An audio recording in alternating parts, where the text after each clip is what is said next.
ભાવનગરમાં 41મી રથયાત્રા પૂર્વે સુરક્ષા વ્યવસ્થા અંતર્ગત ઉચ્ચ અધિકારીઓની આગેવાનીમાં 5000 પોલીસ કર્મીઓ દ્વારા સંવેદનશીલ વિસ્તારોમાં રૂટ માર્ચ યોજાઈ। રથયાત્રાને હવે ગણતરીના જ કલાકો બાકી રહ્યા છે, ત્યારે સમગ્ર રૂટ પર સુરક્ષા વ્યવસ્થા ચકાસવા માટે માત્ર કલેક્ટર, આઈજી અને એસપી સહિતના ઉચ્ચ અધિકારીઓની આગેવાનીમાં 5000 પોલીસ કર્મી તેમજ સીઆઈએસએફ અને એસઆરપીએફની 6 ટુકડીઓ દ્વારા ચાવડી ગેટથી સંવેદનશીલ વિસ્તારોમાં ભવ્ય રૂટ માર્ચ યોજવામાં આવી।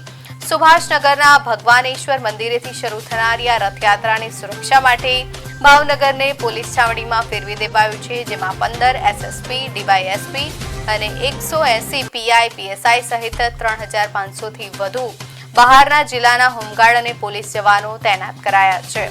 સમગ્ર રથયાત્રા પર 160 સીસીટીવી, 3 ડ્રોન અને બોડીવોર્ન કેમેરા, 12 વોચ ટાવરથી ચાંપતી નજર રાખવામાં આવશે, તેમજ ધાબા પોઈન્ટ્સ પર દૂરબીન અને રાઇફલ સાથે જવાનો તૈનાત રહેશે।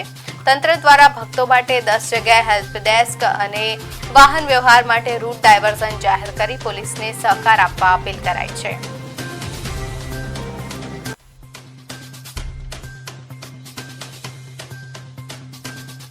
પોલીસ કર્મચારીઓ છે, સીએસએફના કર્મચારી અધિકારી બધા જોડાના આ બધું જે છે અમારા માનનીય આઈજી સાહેબના માર્ગદર્શન હેઠળ જે છે બધા કરવામાં આવશે।